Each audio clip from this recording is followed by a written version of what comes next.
हाँ जी, सभी का हार्दिक अभिनंदन। मेरी एएनएम की प्यारी प्यारी गुड़ियाओं का सभी का हार्दिक अभिनंदन करने वाले हैं कुछ खास और कुछ बेहतरीन। सो फास्ट ज्वाइन कर लो, क्योंकि UP triple SC most important कॉन्सेप्टों पर डील करेंगे। 5400 जितनी भी पोस्ट है खींचना बच्चों इम्पोर्टेंट, समझ रहे ना। सो सभी का हार्दिक अभिनंदन। एएनएम की क्लासों के अंदर बच्चों मोस्ट इम्पोर्टेंट पॉइंट और मोस्ट इम्पोर्टेंट एमसीक्यू आपके सामने लेकर आए हैं बच्चों। सो एक एक एमसीक्यू पर आपको कड़ी मेहनत करनी है, ध्यान देना। मौका अच्छा है, फिल्ट्रेशन होना है और उस फिल्ट्रेशन के अंदर अपनी जगह सबसे ऊपर बनानी है, और ऊपर बनाने के लिए कुछ यूनिक कॉन्सेप्ट चाहिए। सो पहला कॉन्सेप्ट आपके सामने है बच्चों, जल्दी से बताइएगा क्या राइट आंसर होगा। लिखा है जन्म के समय एक सामान्य बच्चे का वजन होना चाहिए। बच्चा जब जन्म लेता है तो उसका वजन कितना होना चाहिए? पॉइंट तो बनता है ना, तो जल्दी बताओ कितना वजन होना चाहिए, इंपॉर्टेंट। जल्दी से कमेंट करके बताओ बच्चों, राइट आंसर क्या होगा? कितना वजन होना चाहिए एक नॉर्मल बच्चे का? एक नॉर्मल हेल्दी बच्चे का नॉर्मल वजन कितना होना चाहिए? एक ही पॉइंट में सारा क्लियर करने की कोशिश करूंगा, बस जरूरी है तो आप लोगों का अटेंशन, समझ रहे ना। दीपावली आ रही है बच्चों, बहुत ही खास त्योहार आ रहा है, तो ध्यान देना।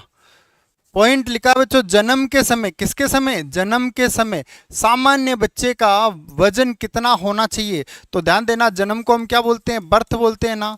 और बर्थ वेट, वेट का मतलब होता है वजन, तो बर्थ वेट कितना होना चाहिए, पॉइंट बनता है।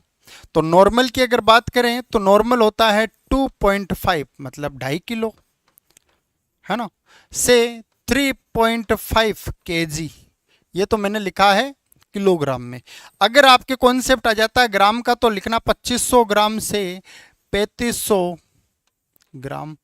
अरे 1 किलो में 1000 ग्राम होते हैं ना, तो 2.5 किलो में कितना हो गया? 2500 ग्राम, ठीक है ना। तो 250 ग्राम से लेकर 350, 2500 ग्राम से लेकर 3500 ग्राम, ये तो होता है नॉर्मल वेट।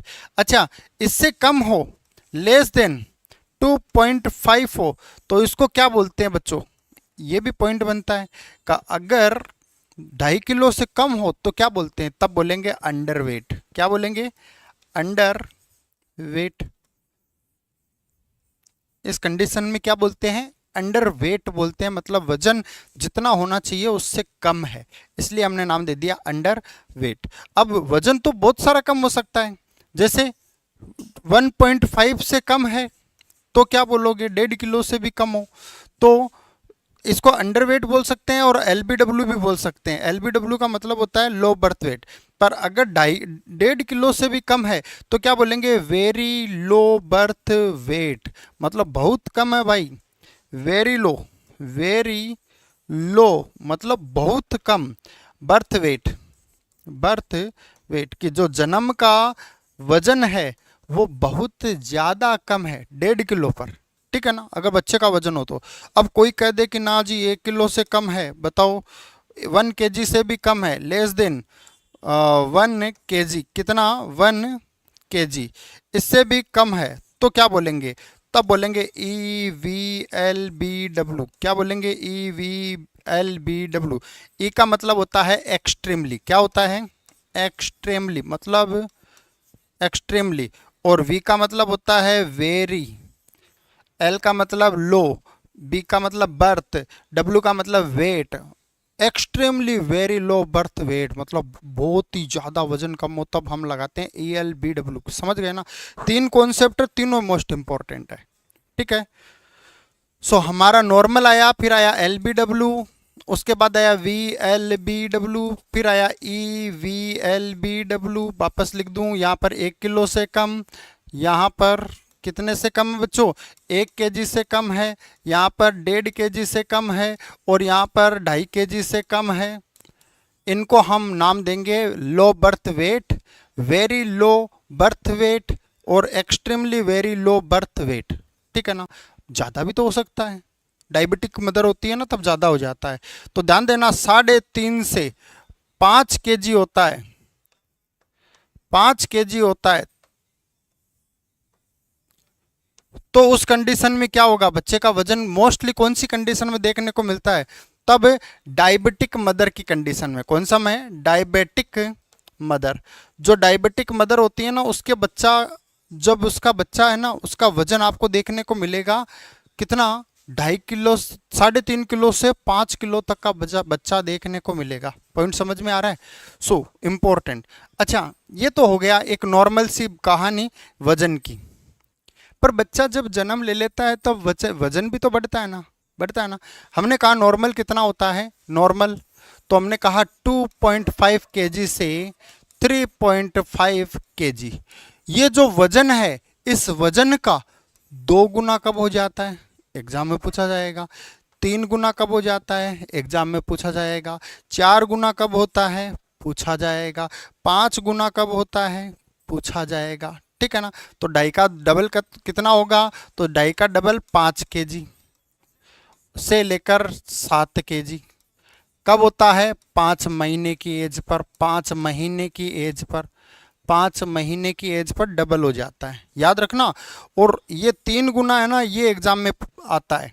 3 गुना कब होता है, मतलब 7.5 kg से लेकर 10.5 kg, मतलब 10 किलो 500 ग्राम। ये हो जाता है 12 महीने की एज पर, जिसको हम क्या बोलते हैं, 1 साल।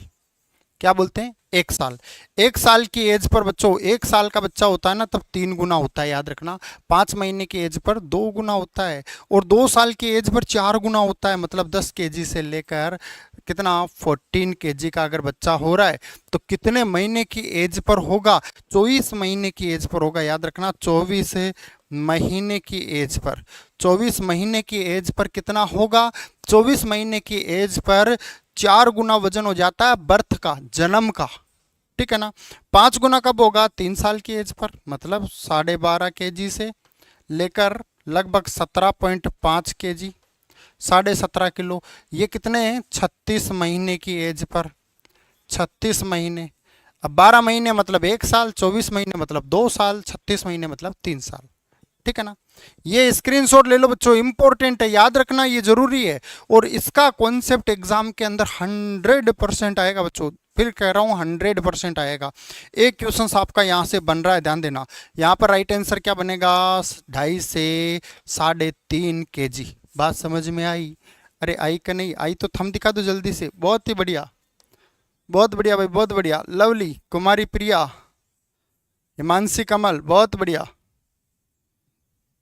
अगला बेहतरीन कॉन्सेप्ट आपके सामने पूछा है कि वो कौन सा एज है, एज ग्रुप के बच्चे हैं जिनको हम इन्फेंट या शिशु कहते हैं।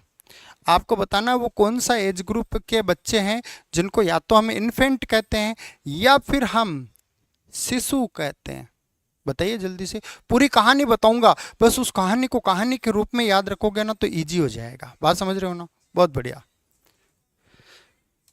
बहुत बढ़िया बच्चों, बहुत बढ़िया। इस बार ध्यान देना, इस बार कोशिश करना बच्चों, जगह बनाना है 100% सभी को।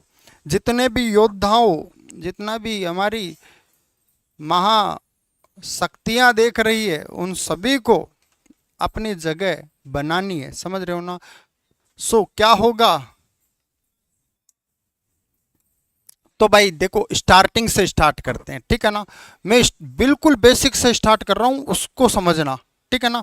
क्या होगा, तो लॉजिक को समझना बच्चों, इंपॉर्टेंट। यहां से हम चलते हैं। सबसे पहले क्या होता है, सबसे पहले फर्टिलाइजेशन होता है। फर्टिलाइजेशन का मतलब तो समझ गए होंगे। फर्टिलाइजेशन, फर्टिलाइजेशन का मतलब क्या होता है, जब स्पर्म और ओवा ये दोनों क्या होते हैं, फ्यूज होते हैं। ये दोनों क्या होते हैं, फ्यूज होते हैं। तो फ्यूज होने पर ये एक सेल बनाते हैं जिसको हम क्या बोलते हैं, जाइगोट बोलते हैं। जिसको हम क्या बोलते हैं, जाइगोट। पर पॉइंट ये आता है कि जाइगोट कब तक बोलते हैं, है ना। एग्जाम में पॉइंट तो आ सकता है।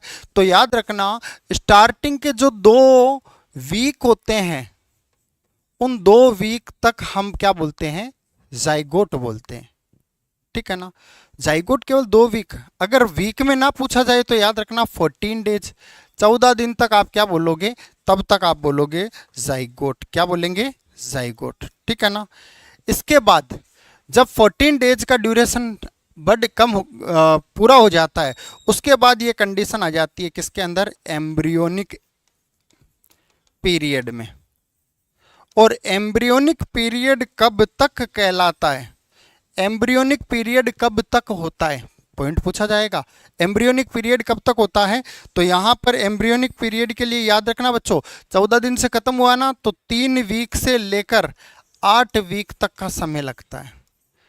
अब 3 वीक मतलब 15 दिन से स्टार्ट होता है, 15 दिन से, और 56 डेज, ठीक है ना।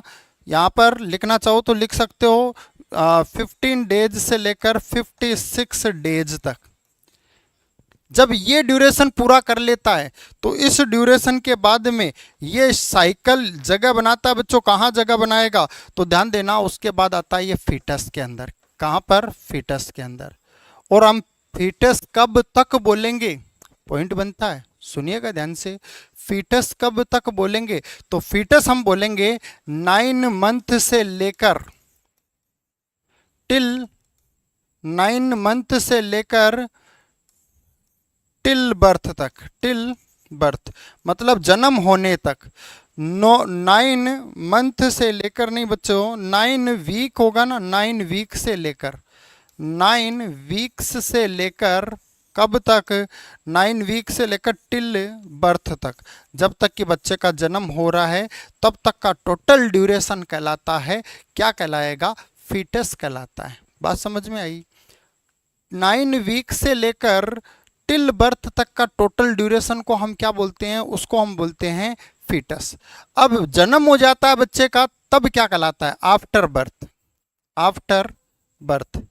इसका मतलब जन्म के बाद, जन्म के बाद क्या कहलाता है, तो भाई ध्यान देना, जन्म के बाद हम बोलते हैं उसको नियोनेट। क्या बोलते हैं, नियोनेट। पॉइंट बनेगा। एक एक कॉन्सेप्ट सुनना है बच्चों, क्योंकि सुनोगे तो सीखोगे, और सीखोगे तो एग्जाम क्लियर कर पाओगे बालिकाओं, समझ रहे हो ना। सो क्या बोलेंगे, नियोनेट बोलते हैं। अब हम नए पेज में नियोनेट लिखते हैं, यहाँ पर देखना नियोनेट। अब नियोनेट होते हैं 2 प्रकार से, एक होता है अर्ली नियोनेट और एक होता है बच्चों लेट नियोनेट। अर्ली नियोनेट किसको बोलते हैं, जो बर्थ से लेकर, जन्म से लेकर, बर्थ से लेकर 7 दिन का बच्चा होता है, उसको बोलते हैं अर्ली नियोनेट। और इस पीरियड के अंदर 10% बॉडी वेट, बॉडी वेट का क्या होता है, 10% बॉडी वेट का लॉस होता है। ये पॉइंट स्टार लगा लो, एग्जाम में बनेगा बालिकाओं, समझ रहे हो ना। 10% बॉडी का वेट लॉस होता है। लेट नियोनेट में क्या होता है, तो ध्यान देना 8 दिन से लेकर 28 डेज तक का पीरियड होता है, उसको बोलते हैं लेट नियोनेट। क्या बोलते हैं, लेट नियोनेट। बात समझ में आई। अब नियोनेट के हमने कितने दिन के बेबी को बोला, नियोनेट हमने बोला 28 दिन के, 28 दिन के। 28 दिन के बाद में आता है बच्चों 29 दिन से लेकर 365 दिन। इसको क्या बोलते हैं, इसको बोलते हैं हम इन्फेंट। क्या बोलते हैं, इन्फेंट। इन्फेंट बोलते हैं, क्या बोलते हैं, इन्फेंट, शिशु, ठीक है ना। अब शिशु के बाद की स्टेज आती है 365 दिन के बाद में, मतलब 1 ईयर से लेकर 3 ईयर। इसको क्या बोलते हैं, इसको बोलते हैं टोडलर। क्या बोलते हैं, टोडलर, ठीक है ना। अभी फिलहाल इतना ही बता रहा हूँ, अब एमसीक्यू में चलते हैं। तो सुनो, यहाँ पर यही तो पूछा गया था, क्या बोलेंगे, तो हमने यहाँ पर क्या नाम दिया, एज है, और किस एज की पूछी है, इन्फेंट अथवा शिशु। 1 साल तक का बच्चा होगा, कितना होगा, 1 साल तक का। बहुत बढ़िया बच्चों, बहुत बढ़िया, राइट आंसर जाएगा इसका ए। बात समझ में आई कि नहीं। देखो कॉन्सेप्ट थ्योरेटिकल याद रखना है, ऐसा नहीं है एमसीक्यू पढ़ा टिक कर दिया हाँ ये है ना, ऐसा नहीं करना है। इससे आपका एग्जाम क्लियर नहीं होगा। एग्जाम क्लियर करने के लिए कंसंट्रेशन, डेडिकेशन रखना है बच्चों, इंपॉर्टेंट। सो एज ग्रुप कौन सा होगा, 1 साल तक का बेबी, उसको हम क्या बोलते हैं, इन्फेंट बोलते हैं। 28 दिन वाले को हम नियोनेट बोलते हैं। अगला पॉइंट है, किस उम्र का बच्चा प्रारंभ कर देता है क्या अपनी माँ को पहचानना, बताओ जी। एक बच्चा जो नया जन्म लेता है वो अपनी माँ को कौन से महीने में पहचानना स्टार्ट कर देता है, जल्दी बताओ। बहुत बढ़िया बच्चों, बहुत बढ़िया। एक बच्चा अपनी माँ को कौन से महीने पर पहचानना शुरू कर देता है? बहुत बढ़िया भाई, प्रिया, हिमांशी, अंजलि। बहुत बढ़िया, कोशिश करो बच्चों, कोशिश करो, सभी को कोशिश करना है। और हर एक कॉन्सेप्ट इंपॉर्टेंट है, ध्यान देना। राइट आंसर क्या बनेगा? तो ध्यान देना, जब बच्चा 1 मंथ का होता है, जब बच्चा 1 मंथ का होता है, उस समय तो बच्चा क्या करता है? अपनी गर्दन को भी टर्न नहीं कर पाता है, ठीक है ना। और 1.5 मंथ बोलते हैं ना, 1.25 महीने का, 2 महीने का लेते हैं अपन यहाँ पर। 2 महीने का बच्चा क्या करता है? 2 महीने का बच्चा कबूतर की तरह गुटरगु गुटरगु करता है, जिसको बोलते हैं क्विंग। क्विंग का मतलब क्या है? कबूतर की तरह बोलना, कबूतर की तरह, कबूतर की तरह, ठीक है ना। 2 महीने का बच्चा क्या करता है? कबूतर की तरह क्वी क्वी करना स्टार्ट कर देता है, गुटरगु गुटरगु, बात समझ रहे हैं ना। और 3 महीने का बच्चा अपनी माता को पहचानना स्टार्ट कर देता है। ध्यान देना, 3 महीने का बच्चा होता है वो मदर को पहचानना स्टार्ट कर देता है, मदर, मदर को आइडेंटिफाई कर लेता है। आइडेंटिफाई मतलब पहचान लेता है, माँ को पहचान लेता है। माँ को कौन सी एज में पहचानेगा? तो तीसरे में। और ध्यान देना, अब पहचानने के साथ में क्या करेगा? सोशल स्माइल भी देगा उसको। सोशल स्माइल, कभी कभी इससे रिलेटेड भी पॉइंट आ जाता है। सोशल स्माइल का मतलब है बच्चा माँ को देखकर कब हंसेगा? तो हंसेगा 3 महीने की एज पर। कब? 3 महीने की एज पर। बात समझ में आई? तो यहाँ पर राइट आंसर जाएगा 3 महीने, ठीक है ना।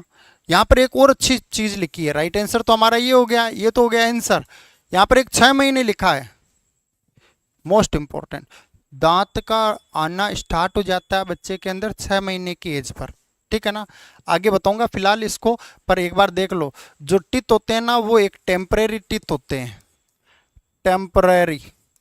बिल्कुल शॉर्टली करके बता रहा हूँ, आप 100% समझ जाओगे और सीख जाओगे। सुनो, टेम्परेरी टीथ होते हैं, 6 महीने पर आना स्टार्ट हो जाते हैं और 6 साल पर टूटना स्टार्ट हो जाते हैं, ठीक है ना। 6 महीने पर आना स्टार्ट होते हैं और 6 साल पर टूटना स्टार्ट हो जाते हैं। दूसरा आता है परमानेंट।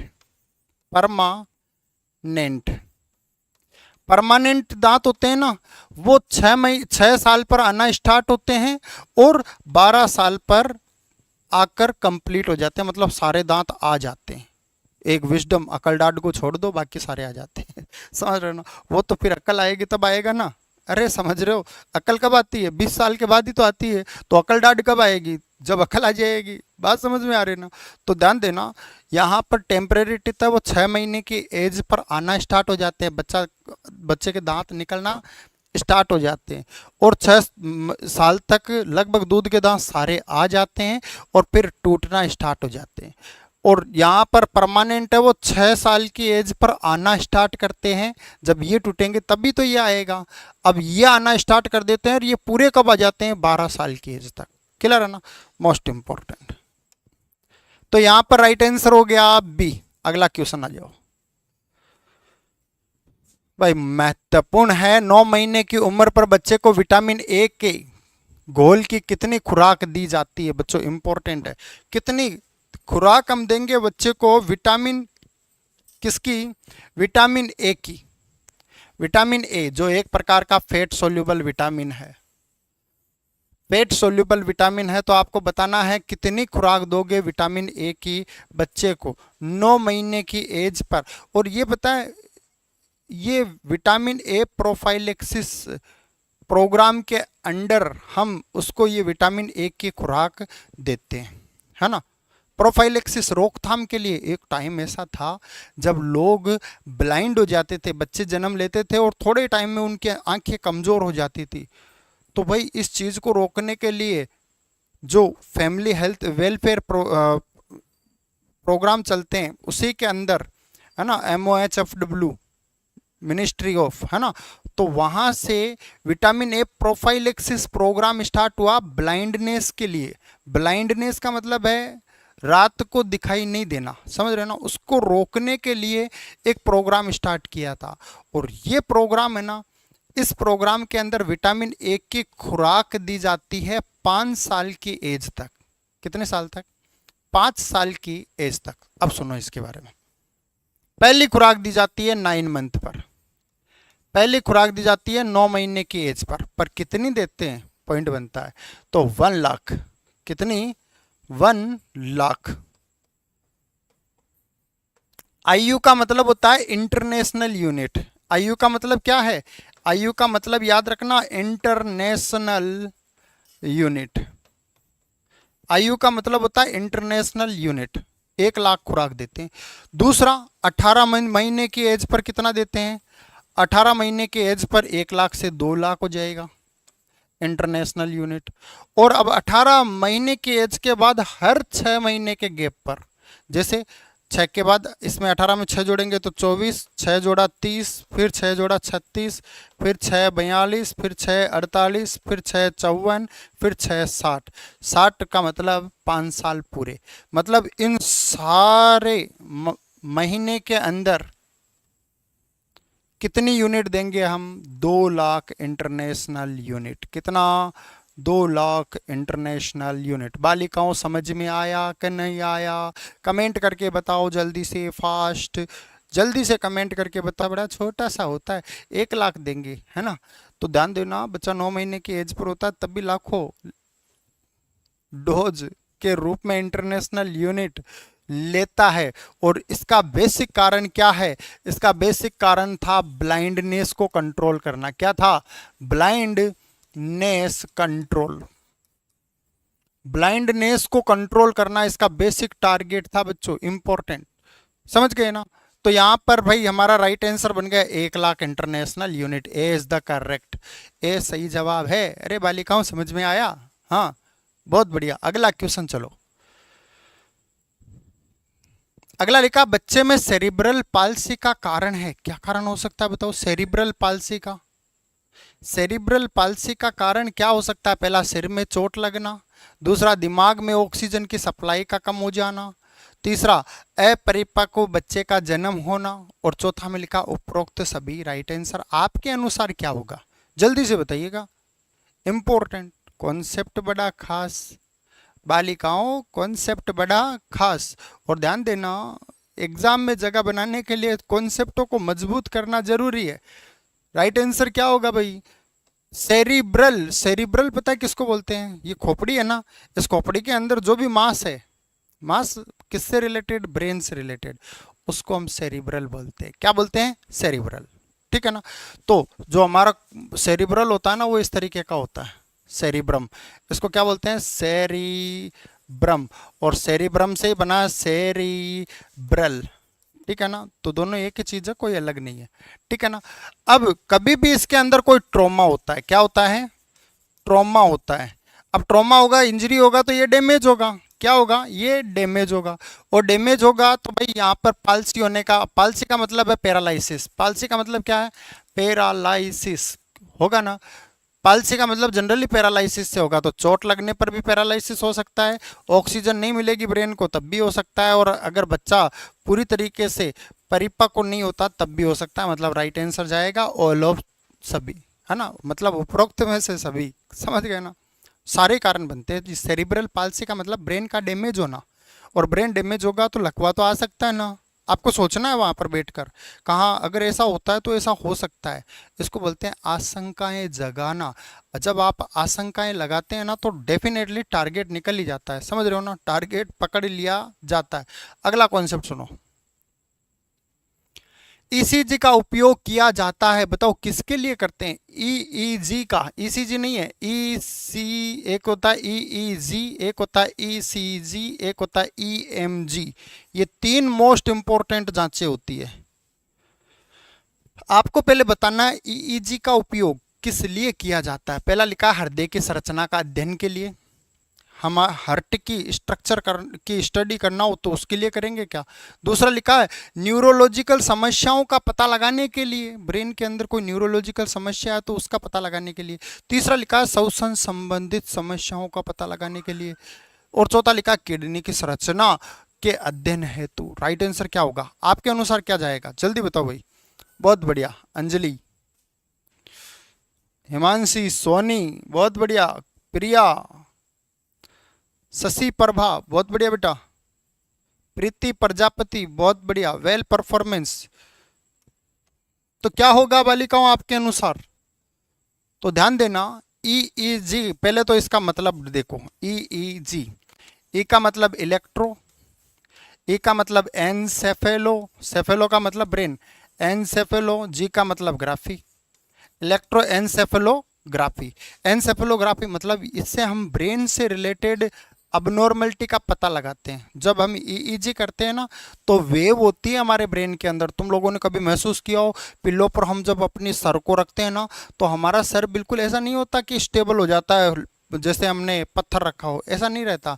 हमारा सर क्या करता रहता है, अगर आप बिल्कुल इसको स्ट्रेट भी रखेंगे ना, तो ये इस तरीके से थोड़ा थोड़ा हिलता रहता है। क्यों? हमारे ब्रेन के पूरा एक वेव चलती है ना, यहाँ पर वेव चलती है। तो आप देखना वेव कौन कौन सी होती है, एल्फा होती है, बीटा होती है, डेल्टा होती है, गामा होती है, थीटा होती है। ये वेव होती है 5 प्रकार की, जो हमारे ब्रेन के अंदर चलती रहती है ना। सो इसी की वजह से हमारा ब्रेन कंटिन्यूअसली इस प्रकार मूवमेंट करता है, ठीक है ना।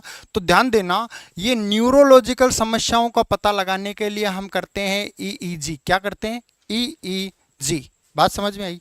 दूसरा एक आता है ईसीजी, इसका तो सभी को पता है, इलेक्ट्रोकार्डियोग्राफी, है क्या नहीं? इलेक्ट्रोकार्डियोग्राफी मतलब हार्ट की हलचल को पता करने के लिए आप किसका यूज करते हैं? तब आप यूज करते हैं ईसीजी का। एक होता है ईएमजी, इसका मतलब होता है इलेक्ट्रोमायोग्राफी। इलेक्ट्रोमायोग्राफी, मायो का मतलब है मसल से। हम अपनी बॉडी की जो मसल्स है ना, इस मसल्स की हलचल और इस मसल्स के मूवमेंट को पता करने के लिए हम जो कराते हैं जांच, वो है ईएमजी, ठीक है ना। तो ये 3 चीजें आ गई, ईसीजी, ईईजी, ईएमजी, ठीक है ना। ये किसके लिए होता है? ये मसल्स के लिए होता है, मसल्स के लिए, मसल्स के लिए। अगला देखो, अगला क्वेश्चन देखो बच्चों, यहां पर राइट आंसर हो गया बी। अगला, कितनी उम्र पर बच्चों का वजन जन्म का दुगुना हो जाता है? अभी बताया था मैंने पहले क्वेश्चन में। अब आपको बताना है कि वो कौन सी एज होती है जब बच्चे का वजन उसके जन्म के वजन का 2 गुना हो जाता है। जल्दी बताओ भाई, और लाइक कर दो जल्दी जल्दी, आप सेशन को लाइक कर दो भाई। लाइक बटन जानते हो ना, कहाँ कहाँ आता है, वहां से लाइक करना है, समझ रहे हो ना? हाँ, बहुत बढ़िया। तो सुनना, जन्म कितनी उम्र पर बच्चे का वजन जन्म का 2 गुना हो जाता है? पॉइंट पूछा गया है, इंपॉर्टेंट है। मैंने बताया था 1 मतलब जन्म के समय, 8 बर्थ, और उसका 2 गुना, 3 गुना, 4 गुना, 5 गुना, बताया था ना। हाँ, तो क्या होगा भाई? जवाब दिया है प्रीति प्रजापति ने, अंजलि ने जवाब दिया है, बहुत बढ़िया, वेल परफॉर्मेंस भाई, कोशिश करो। तो ध्यान देना, 2 गुना होता है 5 महीने की एज पर, कितना? 5 महीने। 3 गुना होता है 12 महीने की एज पर, 12 महीने या 1 साल। 4 गुना कब हो जाता है? 24 महीने, 24 महीने या फिर 2 साल। 5 गुना 36 महीने, 36 महीने या फिर 3 साल। तो यहां पर हमें तो पूछा गया था केवल 2 गुना, दुगुना। तो दुगुना कब होता है? 5 महीने की एज पर। राइट आंसर जाएगा हमारा बी, है क्या नहीं? राइट आंसर क्या जाएगा हिमांशी? बी। प्रिया, बहुत बढ़िया, ठीक है ना। अरे कुछ समझ में आ रहा है क्या नहीं? बाउंस तो नहीं कर रहा है ना? कतई बाउंस नहीं करने देना है, ध्यान देना। हमने आपको पहले ही बताया था कि बेटा आपकी वैकेंसी जैसे अनाउंस होगी ना, वैसे ही क्लासेस स्टार्ट कर देंगे, पूरा सिलेबस करवाएंगे और डेफिनेटली सिलेक्शन तक पहुंचाएंगे, ये हमारी गारंटी है, ठीक है ना। बस आप लोगों का काम है डेडिकेशन के साथ रेगुलर क्लासेज लेना, समझ रहे हो ना। आप अगर रेगुलर क्लासेस ले रहे हो ना, एक क्लास में इतना कॉन्सेप्ट ले देकर जाऊंगा कि आप 3 घंटे 4 घंटे पढ़ोगे ना, तब भी उतना कॉन्सेप्ट आप कलेक्ट नहीं कर पाओगे। सो मोस्ट इंपॉर्टेंट जितना पढ़ा रहा हूँ बस उतना सा याद कर लो। एक दिन में 12 घंटे हैं, 24 घंटे, 24 घंटे में इतना याद कर लोगे बहुत है। कल की क्लास में फिर उतने ही कॉन्सेप्ट मिल जाएंगे, समझ रहे हो ना। सो बच्चे का आकार और उत्तक मतलब टिश्यू में वृद्धि कहलाती है। भाई एक तो बच्चा छोटा होता है 45 सेंटीमीटर का, जब जन्म लेता है ना तब उसकी लेंथ की बात करें तो लंबाई होती है 45 सेंटीमीटर की, ठीक है ना, जन्म के समय। जब बच्चा 4 साल का होता है तब उसकी लगभग 100 सेंटीमीटर मतलब 2 गुना हो जाता है।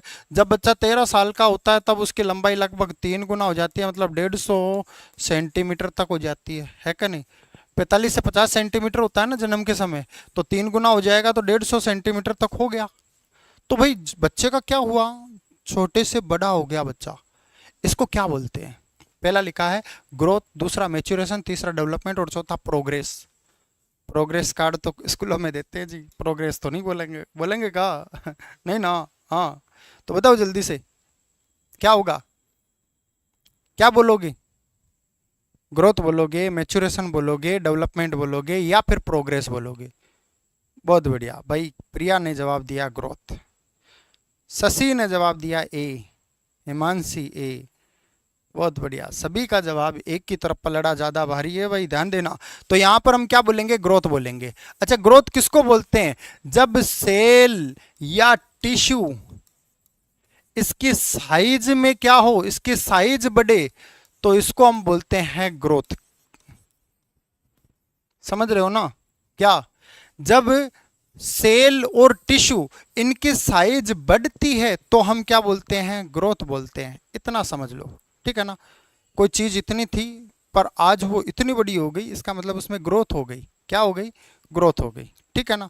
हम लोग जन्म लेते हैं तब इतने से होते हैं, अगर 20 साल के हो गए तो इसका 3 गुना हो जाते हैं, 4 गुना हो जाते हैं, होते हैं ना। इसको बोलते हैं ग्रोथ, कि छोटी सी स्ट्रक्चर से हमारी स्ट्रक्चर बड़ी हो गई, ठीक है ना। सो इंपॉर्टेंट, यहां पर राइट आंसर जाएगा ए।